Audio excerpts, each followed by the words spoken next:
Bora, vamos nessa. Um abraço para você que está do outro lado aí. Sejam bem-vindos e bem-vindas. Mais uma edição do Sem Cortes. Esse programa que acontece aqui no YouTube do Bahia Notícias às terças-feiras, a partir do meio-dia até 1 da tarde. Mas é claro que fica lá na página do Bahia Notícias no YouTube, né? E você pode assistir o dia que você quiser e sempre também com a ajuda do meu Instagram, Jeffra Taíde, onde a gente faz aí essa divulgação com os cortes. Aqui no Áudio na Técnica, meu querido Tito, um abraço, velho, para você, nos dando esse suporte no Áudio na Técnica. Agradecer ao Bahia Notícias, Ricardo Luzbel, agradecer a Rebeca, toda a equipe do Bahia Notícias. Esse portal que não sai de casa e não fica um instante durante o dia sem ver as notícias, acompanhar as notícias principais do Brasil e do mundo, como também de acompanhar os programas aqui no YouTube do Bahia Notícias. Os nossos apoiadores, Clínica Viterbo, Saúde e Bem-Estar, Clínica Mais Cabelo, Tratamento Capilar e Transplante, Núcleo de Urologia da Bahia, NUB, Dr. Ivan Carilho, um abraço para você, Ivan Carilho Filho, e ao Gran Hotel Estela Maris, o melhor resort urbano de Salvador. Estou bem, né? Botei uma camisa de manga comprida porque o nosso convidado merece toda a nossa produção, né? Hoje mais a caráter, nosso querido Marcelo Timbó. Ô, meu irmão. Doutor Marcelo Timbó, advogado. Ô, meu irmão, que bom. Bem-vindo, Marcelão. Poxa, que massa você aqui, cara. Rapaz, te rever é um privilégio. Queria agradecer já ao Bahia Notícias, mas em especial a você. Você sabe que dentre as atividades que eu tive na minha vida, uma delas foi trabalhar com rádio. E a primeira vez que eu entrei no estúdio trabalhando com rádio, isso tem uns 20 anos, ou mais de 20 2006. anos. 20 anos então, vai fazer. Foi por um convite seu, exatamente na Itaparica. Então, eu tenho uma gratidão a você, pessoa de Jeffrey, por ter me mostrado um universo do rádio que é apaixonante, fascinante. Adoro o meio de comunicação. E dali depois eu fiz alguns outros programas, Muitos. né? Isso, acabou que tem um tempo que eu não mexo mais por conta de outras atividades, mas assim, a nossa relação já vem de um tempo e para mim é sempre assim um privilégio estar aqui com você para tratar o que você quiser tratar, do que você quiser falar. Para mim, eu sei que vai ser uma conversa, um debate do mais alto nível, sempre Obrigado, cara. Com muita instrução e com muito respeito. Eu sou seu fã, viu? Sou seu fã. A recíproca, muito igual. Meu querido Marcelo Timbó é um gentleman, um coração desse tamanho, velho. A gente liga pra ele, dificilmente ele diz não. Quando disse que, porra, não posso hoje, mas amanhã eu vou. E ele é um cara que tem, assim, um carinho muito grande por todos. Fico muito grato a isso.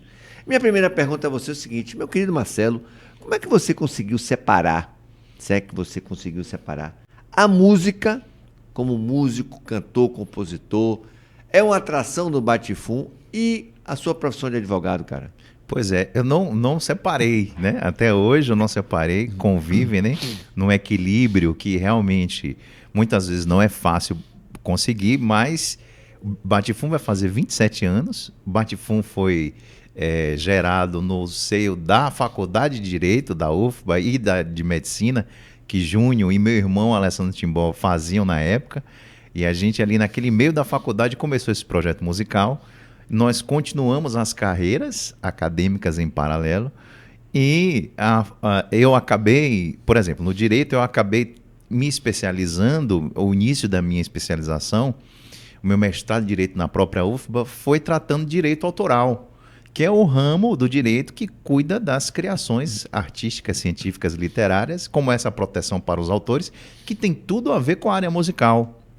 Então, foi meio que um convite da própria faculdade para mim, para que eu tratasse desse tema, e para os então operadores do direito tratavam desse tema, e eu vou citar uma pessoa específica, que é Rodrigo Moraes, que me incentivou a fazer isso.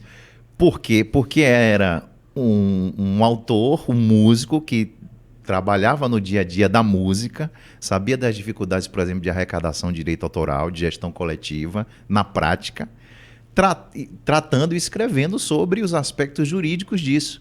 Normalmente o jurista, ele não tem uma carreira musical, então ele acaba não podendo falar diretamente na prática as dores dele, o que é que ele está sentindo, o que é que pode ser melhorado, como é que essa arrecadação pode melhorar. Então, a partir daí, o direito do autor, por exemplo, me trouxe uma relação que eu pude vincular música e direito, carreira artística e área jurídica.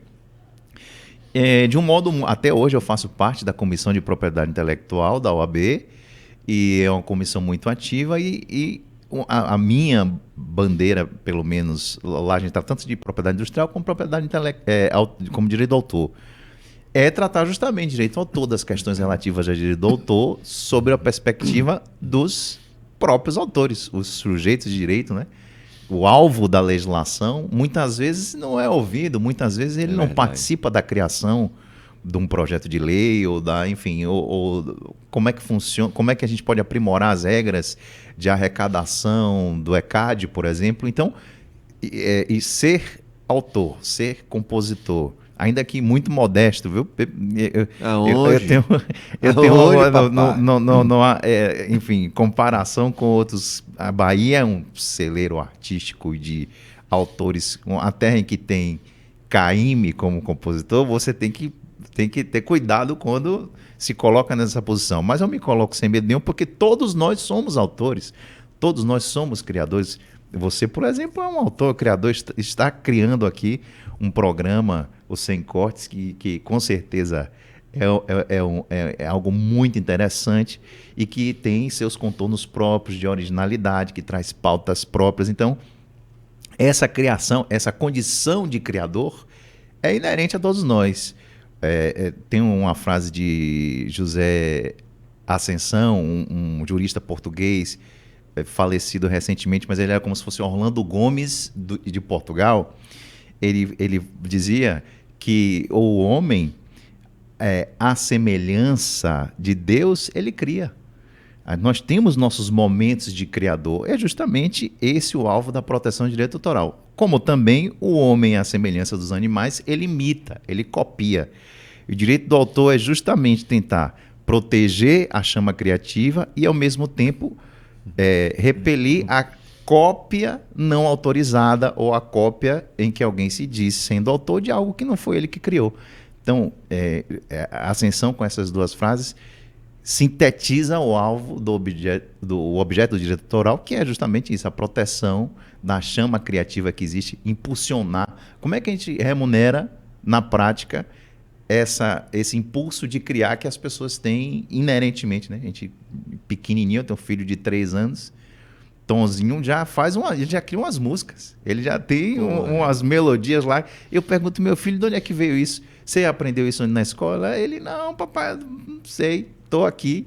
Às vezes ouve um pedaço de uma coisa e replica. Então, essa ligação, a partir dessa ligação entre direito do autor e música, foi que eu consegui, ao longo desses anos aí, conciliando as duas atividades. Para você que está do outro lado aí, meu querido Tito, a gente já vai fazer esse corte agora com essa pergunta que eu vou fazer a Marcelo, que é de importância para você que está do outro lado. Você que é escritor, poeta, um compositor.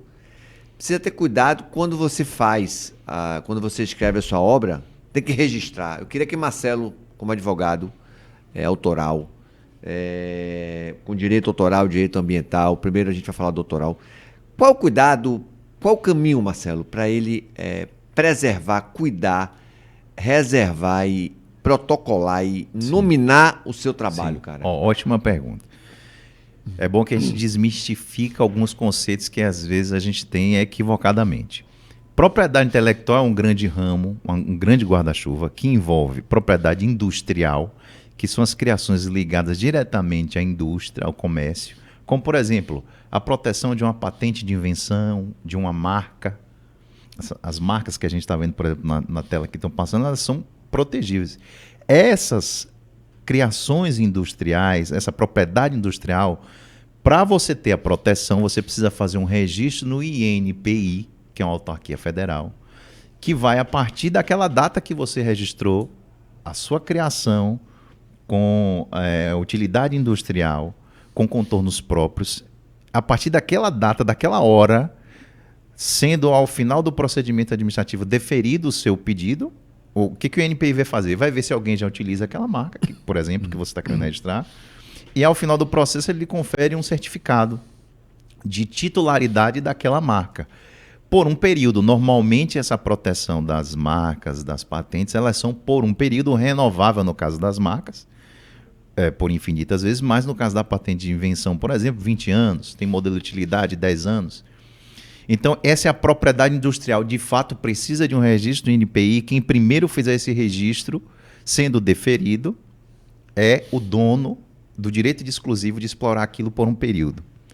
Já o direito do autor, que é outro braço da propriedade intelectual, a LDA, que é a Lei do Direito do Autor, a 9.610 de 98, ela é clara dizendo que a proteção do direito do autor independe de um registro prévio em qualquer lugar. O que isso quer dizer? Quer dizer que na propriedade industrial, esse registro que eu falei no INPI, ele é constitutivo, você só se torna dono quando você registra. E no direito do autor, um eventual registro ele é meramente declaratório. Isso quer dizer o quê? Quer dizer que o que vai valer no direito autoral, que é a criação de música, obras literárias e científicas, nesse ramo que é o direito do autor, o que vale é quem primeiro exteriorizou essa ideia no diálogo cultural.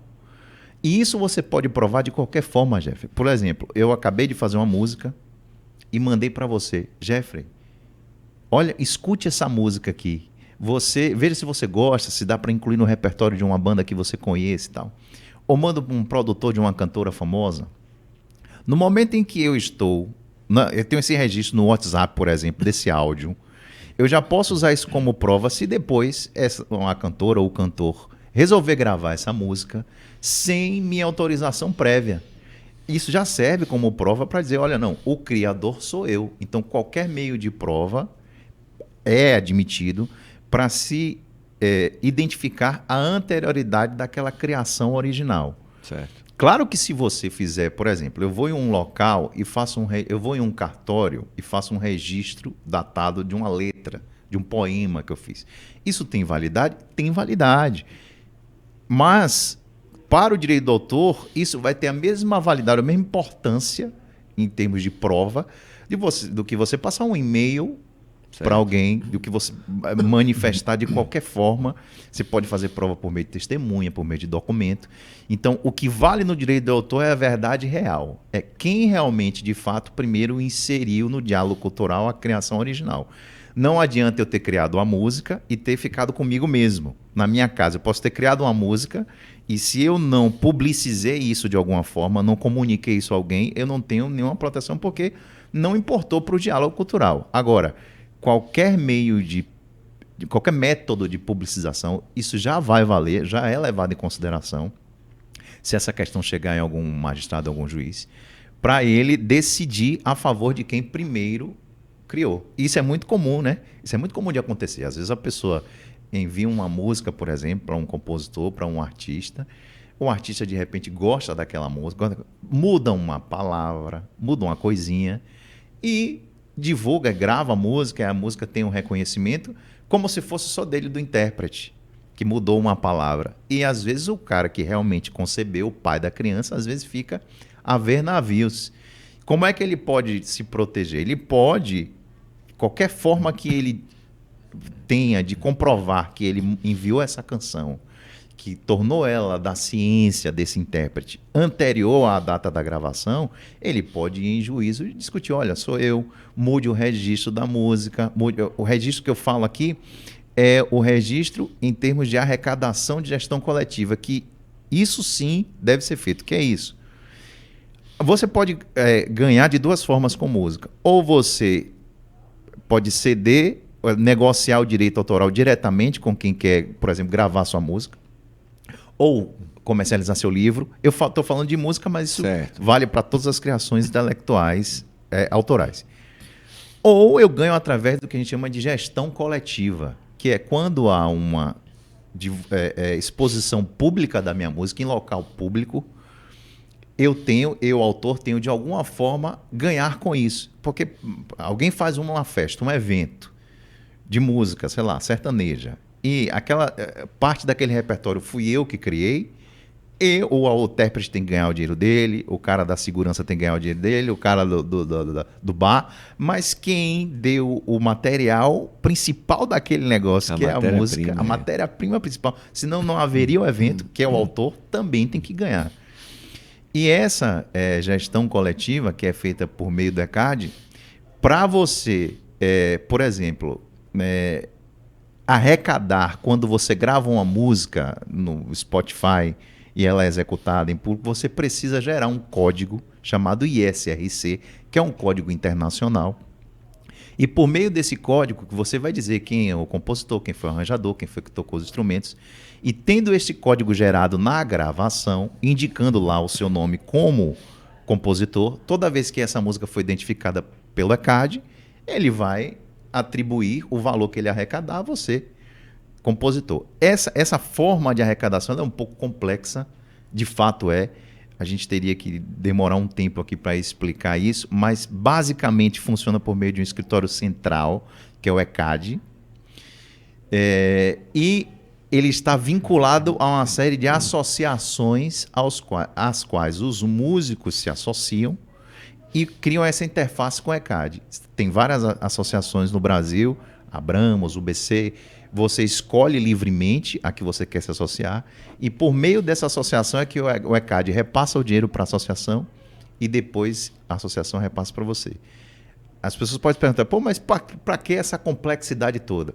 Porque, veja só, é preciso estar centralizada essa arrecadação, porque antes da existência do ECAD, como é que acontecia? Você tinha uma churrascaria e chegava um representante de uma associação para arrecadar. Olha, você está tocando música ao vivo aqui, estou vendo que você está executando minha música, paga aqui uma taxa para mim, associação A.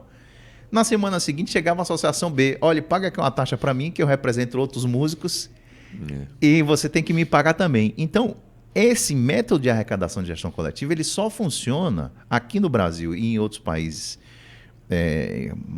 Vários exemplos posso te dar, França, Alemanha, os países que lidam seriamente com essa questão, de modo centralizado. Aí um escritório central, que no nosso caso se chama o ECAD, ele se comunica com as associações e essas associações fazem interface com os autores. É assim que funciona e é assim que é possível de, por exemplo, uma música de Jerônimo, Edochum, tocar no leste europeu e ele receber direito autoral daqui. É pela existência de um ECAD lá no país do leste europeu, que se comunica através desse SRC, que é um código internacional.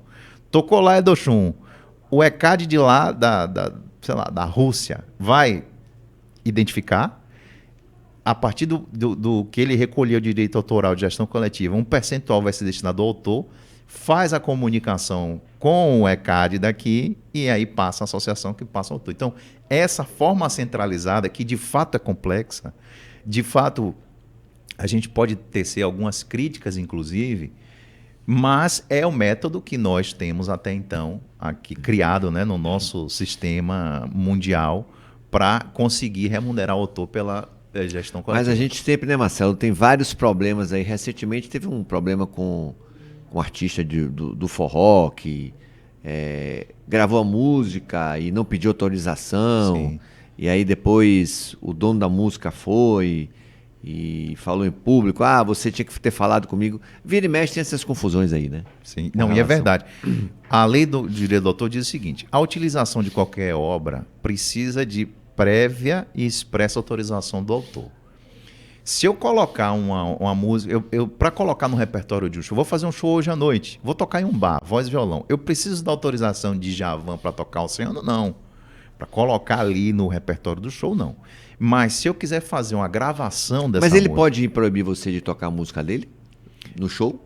Não, no show não. Em tese isso não pode, porque a liberdade de expressão também é um valor a ser considerado e proibir de tocar no show a não ser que você esteja executando a música de algum modo que fira a dignidade dele. Por exemplo, trocando alguma letra, uma parte, uma palavra, e aí o autor pode se pedir em juízo que eu quero estabelecer uma obrigação de não fazer que essa pessoa... Por exemplo, o Mano Góes proibiu o Netinho de cantar Mila porque ele cantou com o Bolsonaro, enfim, teve um... Aí é porque, eu não sei do caso especificamente, mas provavelmente a música foi utilizada em um contexto eleitoral, Isso. né, de fazer campanha para determinado candidato, que o autor da canção precisa sim ser previamente consultado. Essa questão é complexa porque envolve também o tema das paródias, é possível fazer paródia ou não de uma música, mas o fato é que qualquer utilização de uma obra artística, científica, literária precisa da prévia e expressa concordância do seu autor. Então, no meu show do bar que eu vou fazer hoje, colocar Oceano de Djavan. Se eu quiser transformar isso em um trabalho musical, antes a gente falava em um CD, em um DVD, mas hoje se eu quiser transformar isso em um trabalho audiovisual, que eu vá divulgar o meu trabalho, sim, eu preciso da autorização prévia de Djavan ou da editora que represente a obra. Provavelmente, eu acho que Djavan é Luanda, a Edições Musicais, salvo engano, que é do próprio artista e que toma conta das músicas. Então, eu preciso dessa autorização, por quê? Porque eu vou estar utilizando realmente com fins comerciais, com intuito lucrativo, uma obra artística. Como é que eu faço para não precisar pagar nada a ninguém numa apresentação musical? Eu cantando no repertório todo autoral, meu. Mas eu vou usar uma música de Gilberto Gil no meu repertório. Preciso, se eu for gravar um álbum, por exemplo, e lançar no Spotify, preciso da autorização prévia de quem, do Gilberto Gil ou de quem faz a gestão. No caso de Gil, não sei se é GG, ele com certeza tem alguma editora que toma conta do acervo dele. Então isso é uma exigência do nosso sistema, que é um sistema, na verdade, seguido quase no mundo todo, que é o sistema que segue o direito francês. Esses contornos do direito autoral que a gente vive no Brasil segue muito o direito francês, que exige autorização prévia e expressa do autor para que seja utilizada a obra. Convidado de hoje, nosso querido Marcelo Timbó, grande advogado, né? Nas horas extras, ele está batendo ponto em cima do palco com a música. Com certeza. Na sua carreira solo ou no Zidigdum do Bate-Fum. 27 anos de Bate-Fum. 27 anos. O tempo passa rápido. Já rolou alguma situação de... Porque assim, Jeffrey aqui é o profissional da comunicação, mas lá fora eu sou um outro Jeffrey. Ou seja, já teve situação de você estar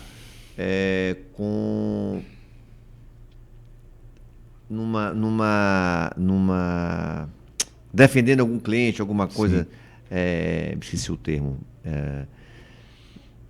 e a pessoa que está do outro lado ser um fã seu e sim. não ter aquele respeito para com o advogado e sim para com o músico. Sim, com certeza. Eu também dou aula, né? Sou professor, tenho quase 15 anos, sou professor universitário de direito, né? De disciplinas jurídicas, e é muito comum isso acontecer. Às vezes eu estou num lugar e o pessoal conversa, às vezes fala, me atende, depois fala: professor, você não está lembrando de mim?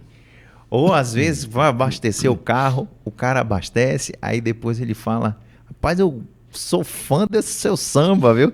Então isso é muito comum de acontecer, ainda mais porque eu tenho um irmão gêmeo, univitelino, Alessandro Timbó, que também é envolvido na área de comunicação, na área de música e na área jurídica também, né?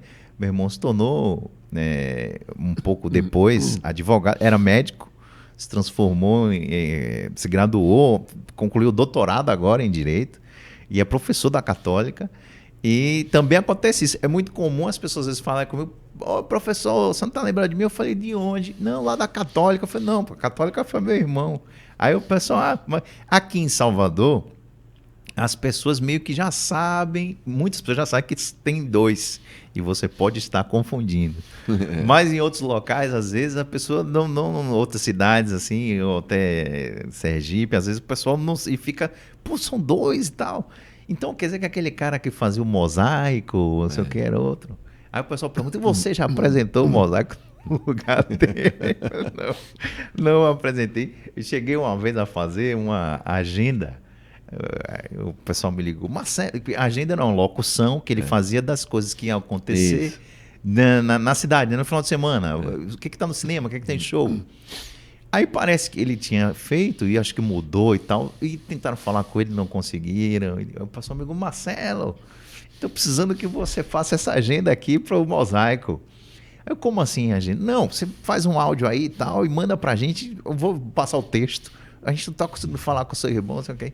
Aí eu falei, mande. Aí eu fiz uma entonação mais ou menos como ele falava lá no programa e ninguém percebeu. Na verdade, eu estava dando uma agenda lá e quem percebeu, assim, ele, claro, e pessoas da família talvez, mas somos gêmeos realmente univitelinos que são um clone, né? É o mesmo zigoto. Igual, velho. Eu não vou perguntar ao cara se já rolou troca de namorados. Nunca rolou. Né? Mas eu já lhe respondo, nunca rolou. Aonde?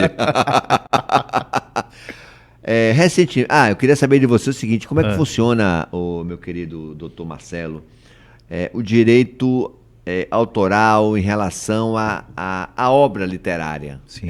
As biografias. Porque vira e mexe aí você tem artistas que não permitem que seja feita uma biografia que seja feita dele. A biografia, mas já fizeram, enfim, isso. A confusão da zorra. Explica aí esses bastidores. Essa discussão que chegou no Supremo, como é que funciona? De um modo geral, não é necessária a aprovação prévia, a autorização prévia de uma pessoa para que um autor faça uma biografia sobre aquela pessoa. Porque, neste caso, a liberdade de expressão, que é um direito de todos nós também, se sobrepõe ao direito à intimidade do biografado. O STF entendeu, historicamente entendia nesse sentido. Mas teve um episódio envolvendo Roberto Carlos. Isso. Que foi feita uma biografia dele. Ele moveu uma ação para que a biografia fosse retirada, não fosse permitido que fossem feitas biografias sem autorização prévia dele. E por um período o STF modificou o posicionamento dele, entendendo que era necessário previamente, a partir desse caso, que o biografado desse a concordância. Só que mais na frente, o STF, enfrentando de fato o mérito da questão, resolveu retomar o posicionamento, que no meu ponto de vista é um acertado, para o anterior, no sentido de que o biografado não precisa dar autorização prévia, especialmente se ele é uma pessoa pública, se a vida que ele teve é algo que interessa ao diálogo coletivo, que interessa as pessoas saber, que são fatos, muitas vezes se confundem com fatos históricos. Tem pessoas que têm um papel histórico importante. Mas pode acontecer de não serem verdades, né? Exatamente. Agora, o que o STF disse? Olha, ele não precisa dar autorização prévia para fazer isso, porque isso ia ferir a liberdade de expressão de modo muito severo. Pode sim fazer. Agora, havendo excesso, havendo informações verídicas, havendo algo na biografia que fira a dignidade do autor, o autor sim pode pedir uma indenização, pode pedir até que aquela obra seja retirada de circulação e não seja mais vinculada. Mas o ponto de partida é o seguinte: previamente não há censura. Previamente, quem tem interesse em fazer uma biografia? Se eu quiser fazer uma biografia sobre a vida de, vamos lá, Bel Marx, uma figura importante para a história da música da Bahia, do carnaval da Bahia. Eu não preciso de autorização de Bel para que eu faça essa biografia. Mas se na minha biografia tiver algum fato inverídico, tiver algo que fira a dignidade dele, ele tem o direito, sim, de pedir em juízo que seja retirada a obra de circulação, que se pague uma indenização a ele, mas a prerrogativa de poder criar uma obra a partir da vida de alguma pessoa, essa está preservada. Então, não há uma censura prévia, o que pode haver uma responsabilização posterior. É isso, mas assim, se tiver uma situação dessa, eu não queria que as pessoas soubessem que eu tenho uma mulher e um filho. Sim, ele pode, em juízo, pedir, olha, essa informação é inverídica, ou então essa informação, ela fere do contexto, sai do contexto histórico. Isso não tem mais a ver com o contexto histórico da minha profissão, sim, que interessaria, mas sem minha intimidade. Minha intimidade deve ser preservada. E pedir uma reparação. A saída do STF, com a qual eu concordo, é que é melhor a gente correr esse risco de eventualmente ter que reparar um dano causado a um biografado, do que a gente previamente proibir que as pessoas façam biografias desde que sejam previamente autorizadas. E aí é um contexto um pouco complexo, porque existem pessoas, na maioria das vezes, essas biografias vão ser feitas de pessoas que têm relevância histórica, importância para o meio cultural. Então, eu tenho interesse em saber como é que foi a carreira de determinado artista, como é que foi a carreira de determinado político, como é que se deu... Enfim, isso conta um fato histórico. Imagine se, por exemplo, Lula ou Bolsonaro pudessem impedir que as pessoas escrevessem sobre como foi a trajetória, como foi a carreira dos dois.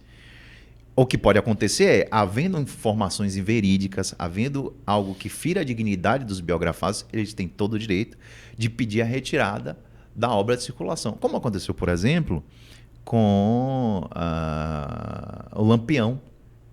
Lampião, Virgulino, né? Teve uma obra, salvo engano, chamada Lampião Mata Sete. Uma biografia.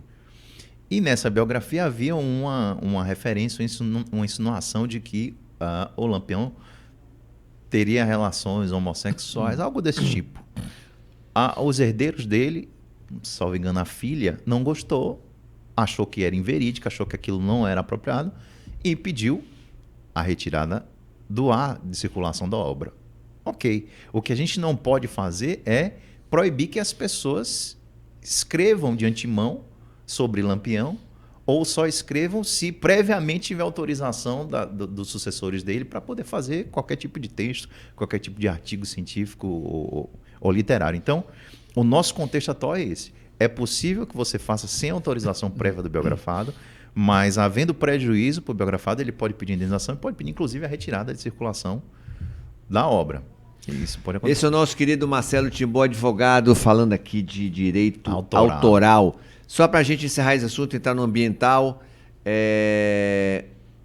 algum livro especial que você tenha lido em referente a esse assunto de direito autoral, alguma biografia, alguma coisa que vai ficar para a eternidade na sua estante, você sempre está lendo?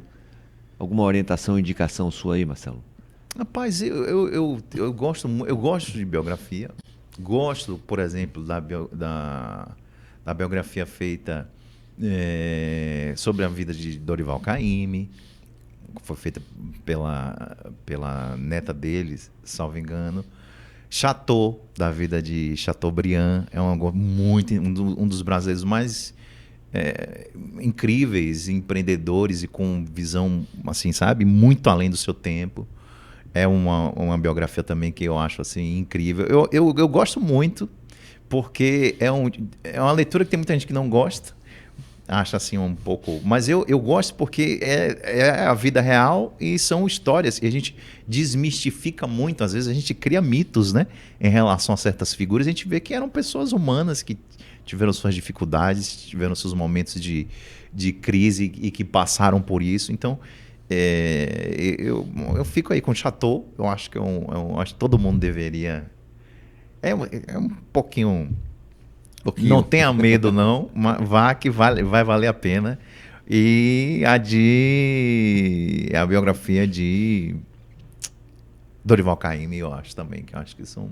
Tá aí. Então tá aí, orientação para você, viu, que tá do outro lado aí, que tem curiosidade em conhecer a vida dessas duas pessoas. Meu querido Marcelo, vamos falar um pouquinho de ambiental. Vamos. Você se destacou muito, cara, com aquela obra que rolou ali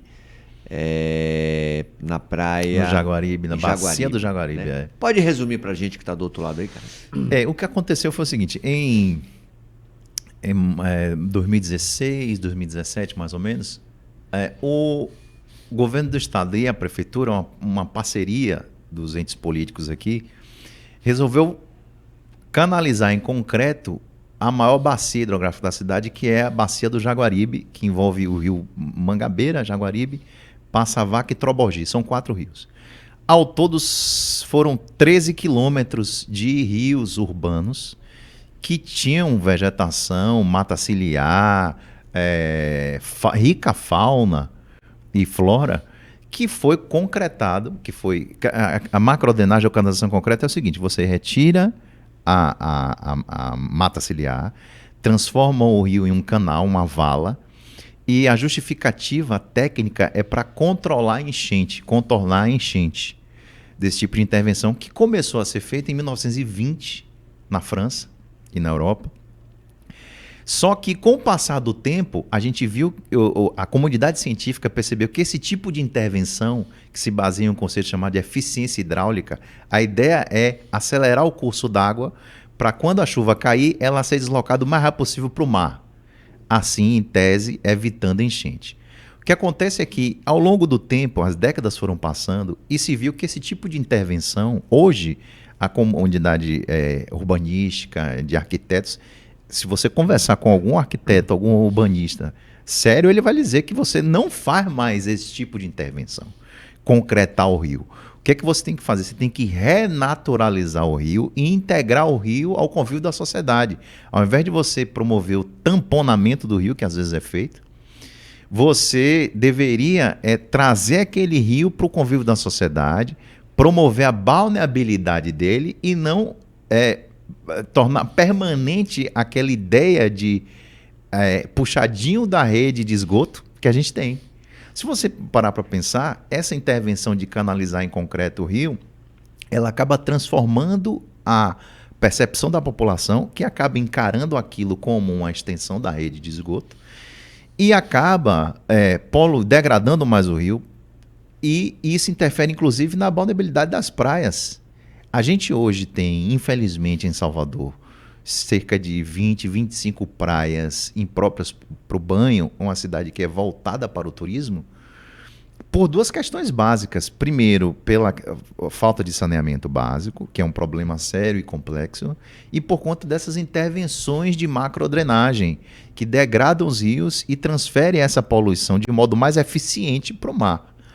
Então, quando eu soube da macrodrenagem que ia acontecer em Jaguaribe, que foi o bairro que eu moro até hoje, nasci e moro até hoje, na época eu me movimentei com algumas pessoas da área, né, ligadas aos movimentos ambientais, e acabei movendo uma ação popular para se rediscutir a intervenção, para saber, é essa mesma solução que a gente tem que fazer? Em especial do ponto de vista técnico-jurídico, o licenciamento ambiental que foi feito foi o correto, porque é no meio do licenciamento que a gente consegue avaliar as consequências e decidir se é uma intervenção boa ou não. E o que aconteceu na prática foi que 13 quilômetros de rio foram concretados com a licença simplificada, LU, que é licença unificada, que é um tipo de licença que a gente dá, um licenciamento que é feito para empreendimentos de pequeno potencial degradante. Você pode imaginar, qualquer pessoa pode imaginar que uma obra que vá canalizar em concreto 13 quilômetros de rio não pode ser considerada uma obra de pequeno porte e deveria ter sido feita ali, no caso, um EIA-RIMA, um estudo de impacto ambiental, que ia avaliar bem, atualmente essa é a solução boa. Não, vamos criar aqui parques lineares, vamos criar aqui bolsões de amortecimento, vamos tentar transferir uma parte dessa população que invadiu uma área de preservação permanente e não pode ficar aqui, porque veja só, a canalização em concreto já está provada, ela não resolve a médio e longo prazo o problema das enchentes.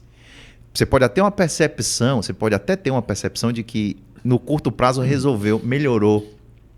Mas se resolvesse a médio e longo prazo, a gente não tinha todo ano enchente como a gente tem aqui no Lucaia, na Centenário, Imbuí. Imbuí taparam o rio. Os problemas de alagamento, só perguntar quem mora no Imbuí se depois do tamponamento resolveu definitivamente.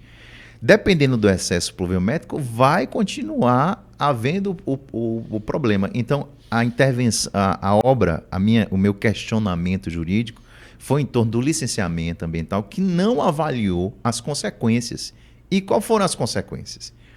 Vocês já podem se lembrar, a gente pode se lembrar que vocês viram notícias nos anos recentes de jacaré aparecendo na praia de Jaguaribe. Sucuri imensa de 10 metros aparecendo.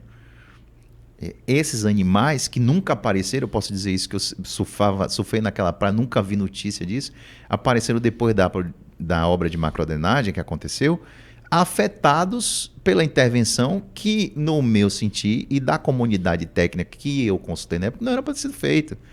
Outras modalidades de intervenção deveriam ocorrer. E por conta dessa atuação, eu acabei recebendo um prêmio da Associação Nacional dos Procuradores da República, que é uma premiação nacional, chama Prêmio República, que premia no Brasil todo, é uma premiação nacional, as melhores atuações, e no ano de 2017 essa foi considerada, na área ambiental, a maior atuação da advocacia nacional. Então o Ministério Público, além de ter me dado esse prêmio, me convidou para ser assessor-chefe de um ofício de proteção do meio ambiente e patrimônio cultural aqui na Procuradoria da República na Bahia, que eu fiquei nesses últimos 8 anos, e foi um período muito bom de aprendizado, consegui contribuir com muitas intervenções e muitas construções jurídicas da melhor solução que promovam um desenvolvimento sustentável, porque o que a gente tem que ter em mente é o seguinte: ninguém tem que ser contra determinada intervenção ou determinado empreendedor, o que tem que haver é um crescimento, um desenvolvimento econômico, que é também uma garantia fundamental, mas que tenha sido previamente avaliado e previamente autorizado dentro dos critérios atuais e modernos que acompanhem, né, o estado da arte atual. Então, o desenvolvimento, ele é importantíssimo, o desenvolvimento econômico, a atividade dos empresários é importantíssima, e ela tem que acontecer. O que o sistema jurídico quer é que esse desenvolvimento seja sustentável. Porque poluir, todos nós poluímos. A gente, para viver, polui. O que não pode acontecer é uma poluição não autorizada ou uma poluição que não apresente uma solução que seja interessante para a nossa geração e para a geração futura. Então, quando a gente pensa aqui, vou fazer um BRT. Esse BRT, para daqui a 50 anos, é uma boa? Essa pergunta tem que ser feita. Essa obra de macrodrenagem, para os nossos netos, que ainda nem nasceram, será que é uma boa intervenção? Que é isso que o artigo 225 da Constituição manda.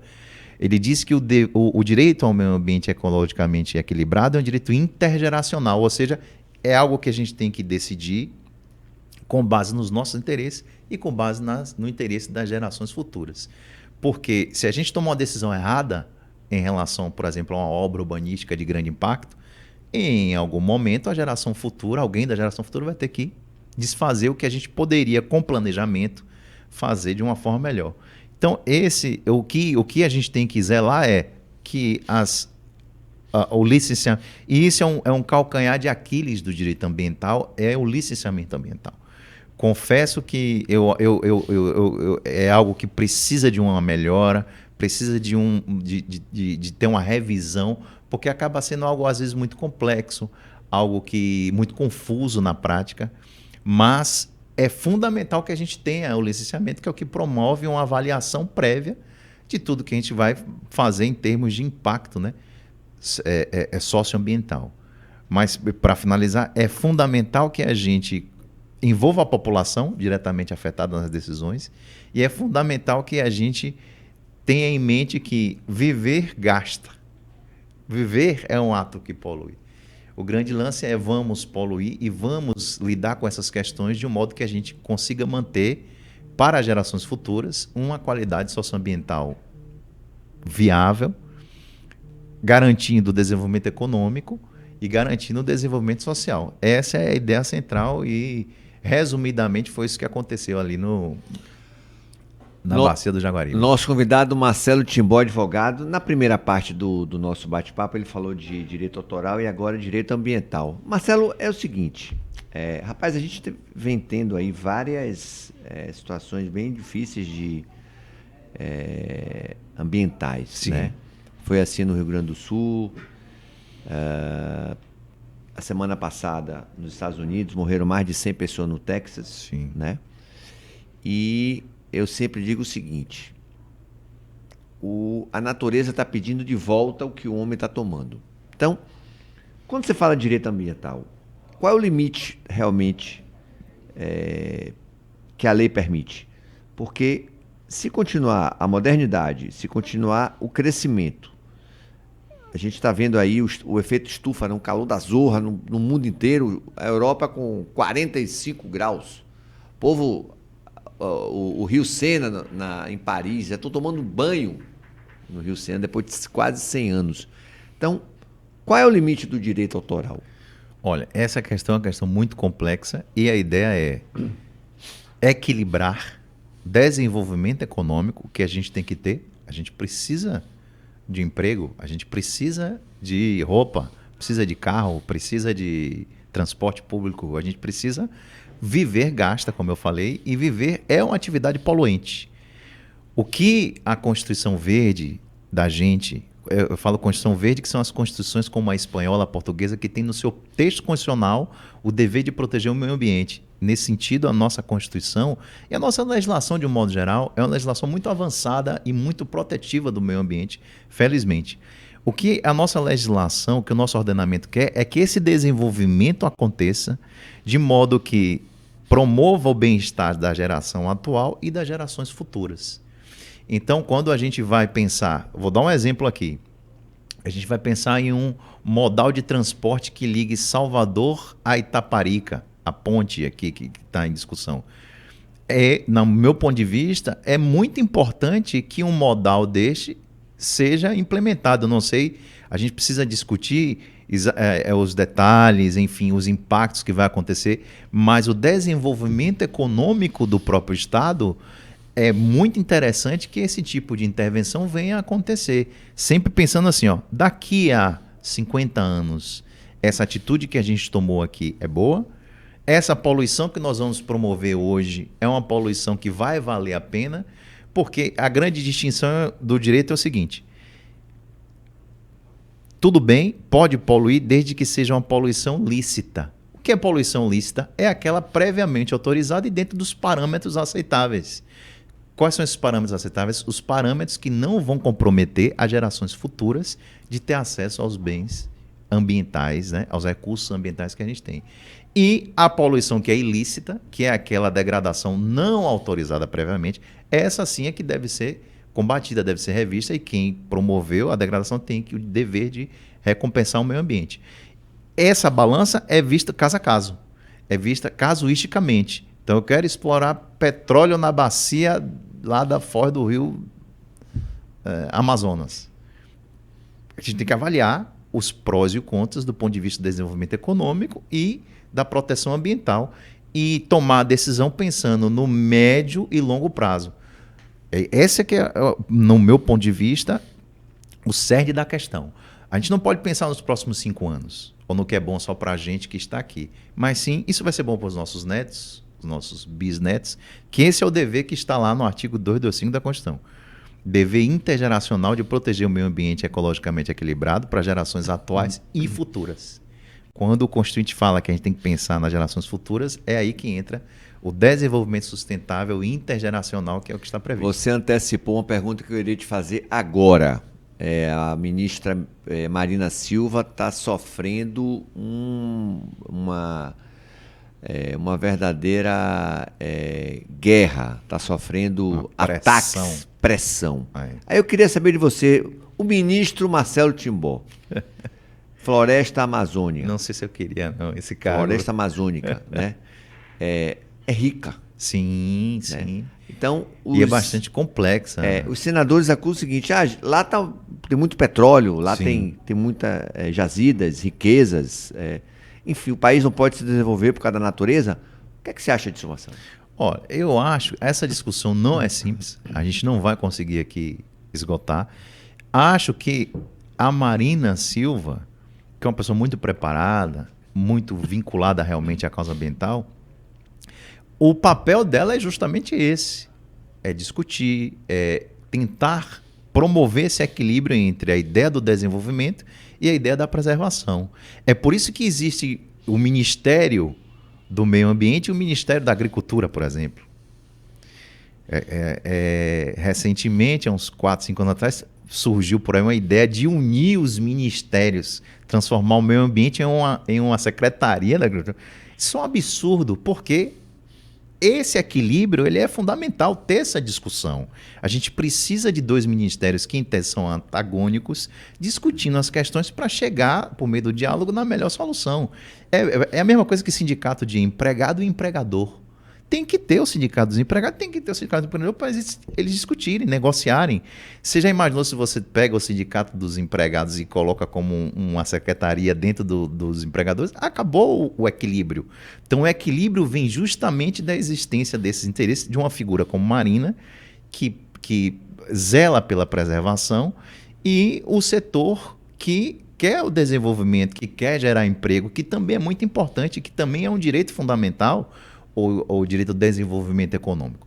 Então, assim, dizer para você se no caso específico Marina está com razão ou não é algo muito complexo, que a gente precisaria entender dos parâmetros, entender quais são os interesses em jogo, porque assim, não é só a preservação do meio ambiente em si, de fauna e flora, mas tem comunidades tradicionais, tem, enfim, tem interesses energéticos por trás disso. Porque veja só, se você parar para ver as fontes de energia e como os países vão criar suas fontes de energia ou as reservas, está na causa desses conflitos todos aí. Então, se o Brasil, por exemplo, tem como ser autossuficiente ou independente em relação a uma fonte energética, será que não é um motivo para poder explorar ou não determinado recurso? Então, veja só, é uma questão muito complexa que, para você analisar um caso concreto, a gente tem que escutar a opinião dos técnicos envolvidos, das pessoas que estão ligadas à ciência e tentar evitar as incoerências. Para finalizar minha fala, eu vou dizer, por que incoerência? Porque, por exemplo, eu sei que nesse episódio da exploração da bacia da Amazônia, tem um senador que, quando, há um tempo atrás, tentou-se explorar petróleo aqui na bacia de Camamu, na Bahia. O senador não é daqui, é de outro lugar, do outro estado. Ele se posicionou contra, não, eu sou a favor do meio ambiente, acho um absurdo explorar aqui e tal. E acho até que ele estava certo, porque a bacia de Camamu fica ali do lado de Abrolhos, que é um local com bioma, enfim, fundamental para o planeta, não é só para o Brasil, que de fato eu acho que seria temerário explorar naquela localização ali, e acho até que ele estava certo. Mas esse mesmo parlamentar agora é favorável à exploração do petróleo em outro sítio sensível e mudou completamente de discurso. Porque os royalties da eventual exploração, que é muita grana, vão favorecer a parte econômica lá, enfim, que ele talvez tenha alguma ligação. Agora ele é a favor. Então, eu acho que o que a gente tem que zelar é pela coerência e fazer uma análise séria dos impactos, do ônus e do bônus, e tomar uma decisão. Tomar uma decisão envolvendo a comunidade científica e envolvendo a comunidade diretamente afetada. É assim que a gente... E não tem um padrão, não pode explorar. Pode sempre explorar. Eu acho que essa discussão... E é aí que eu acho que é importante o papel de uma figura como a ministra, que traz o lado da proteção ambiental, que não pode ser esquecido. Porque o pensamento que vigora, infelizmente, às vezes é um pensamento muito imediatista, do político que está pensando ali no mandato dele, o cara quer inaugurar a obra ainda com o mandato dele, ele não está pensando no que vai acontecer daqui a 10, 20, 30 anos. E na área de direito ambiental, no meio ambiente, a preocupação tem que ser com a geração atual e com as gerações futuras. Esse é o nosso querido Marcelo Timbó, que esteve conosco, mais uma edição do Sem Cortes, com direito ambiental e direito autoral. Minha última pergunta para você. E o Bate-Fum, amigo? Como é que consegue tanto tempo, cara, num sucesso, numa banda tão querida, uma banda que não para de tocar, tá sempre fazendo shows em eventos. Qual é o segredo, Marcelo? Rapaz, eu acho que é um pouco de vocação e muito de sorte também. É porque uma banda com 27 anos, Jeff, você vai me entender bem, é como um casamento. Casamento é algo que Às vezes, quando dá 10, 15 anos, ele não dá mais certo. Porque as pessoas se modificam, viram outros seres humanos e às vezes não dá certo. Às vezes dá certo. E tem um pouco de sorte, né? As novas versões dos envolvidos vão se dar bem. E felizmente, eu tenho uma parceria com o Júnior, com o Juninho, Júnior Luiz, que é médico. Júnior Luiz também, da mesma forma, continuou com a carreira, ele se formou em medicina e, desde então, durante esses 27 anos de Bate-Fum, ele tem exercido a medicina assim, de modo intenso. Praticamente, ou ele está atendendo como médico ou está no palco fazendo show. Ele, inclusive, onde ele atende, ele conhece ele mais por Dr. Bate-Fum. O pessoal fala, Dr. Bate-Fum. Minha relação com o Júnior é fantástica, excelente. A gente tem uma relação muito boa. Eu acho que esse talvez seja o ponto principal. Porque, olha só, criar um repertório bom, fazer um show que agrade, isso a gente consegue fazer com uma certa facilidade, né? Tem muita gente que consegue fazer isso. Mas você construir essa relação em torno de um propósito musical durante tanto tempo, eu acho que tem que ter comprometimento de fato com a atividade, mas também tem que dar essa sorte de se relacionar com uma figura assim tão bacana que é Júnior e ao longo desses anos dar sorte de encontrar bons parceiros. O Bate-Fum sempre teve bons parceiros, empresários, produtores. Verdade. A gente deu essa sorte, sabe? E não tem como negar isso. A gente não teve nenhum, a gente nunca teve conflito com nenhum assim, ex-empresário, ex-produtor. Sempre foi uma relação muito amistosa e muito voltada à divulgação e preservação. E aí vem, eu acho que o último fator que trouxe o Bate-Fum 27 anos, que é lidar com uma coisa que é DNA do brasileiro, que é o samba. Quando o Bate-Fum começou na década de 90, final da década de 90, o samba era um negócio meio esquecido. A gente nunca, antes do Bate-Fum, a gente não tinha evento de samba grande aqui em Salvador. Não tinha. A gente tinha os grandes ensaios do axé, da música de trio. Isso. E a gente começou a fazer e tal, um movimento. De repente, em Salvador, a gente começou a falar, rapaz, está tendo um negócio aí. Um negócio do Bate-Fum. Aí começaram a surgir outros grupos de samba. A gente começou a ser reconhecido e abraçado pela ala mais tradicional. Aí vem Nelson Rufino, vem Roberto Mendes, o pessoal que está ligado ao samba de um tempo atrás, fala, pô, essa galera aqui está trazendo uma linguagem nova, mas ao mesmo tempo tratando desse nosso patrimônio que é o samba com respeito. Então eu acho que trazer para o cenário musical, do rol das possibilidades de atração musical, e eu acho que a gente deu mais uma vez sorte de, na sequência, o samba ter voltado nacionalmente a um cenário de destaque com grandes artistas, aí Zeca Pagodinho, então os que estouraram nos anos 2000 ali com, enfim, a gente não precisa falar. E aí muitos grupos naquela época, Catinguelê, Soweto e tal, foi um conjunto de fatores que eu acho que deu para a gente se fixar como atração musical de um ramo que é muito importante, nasceu na Bahia. Isso a gente tem que deixar claro. Foi criado pelo Rio de Janeiro. O Rio de Janeiro tem uma contribuição, sem dúvida, mas ele nasceu na recôncavo da Bahia. E saiu um pouco daquele nicho, muito nichado, e passou a ser algo que entrou no contexto, né, cultural. Porque a Bahia é rica demais. A Bahia, por exemplo, tem um cenário de reggae muito fantástico, mas não chega. Muitas vezes as pessoas nem sabem disso. Você chegar aqui na Bahia, você vai ouvir reggae de qualidade. Então, eu acho que o Bate-Fum deu uma pequena contribuição nisso. Aqui na Bahia, você nasceu o samba aqui e você tem também isso, um samba de qualidade aqui, dos representantes da geração anterior que estão ainda na ativa, né? Nelson Rufino está com 82, 83 anos fazendo show, com agenda. Então, está aqui.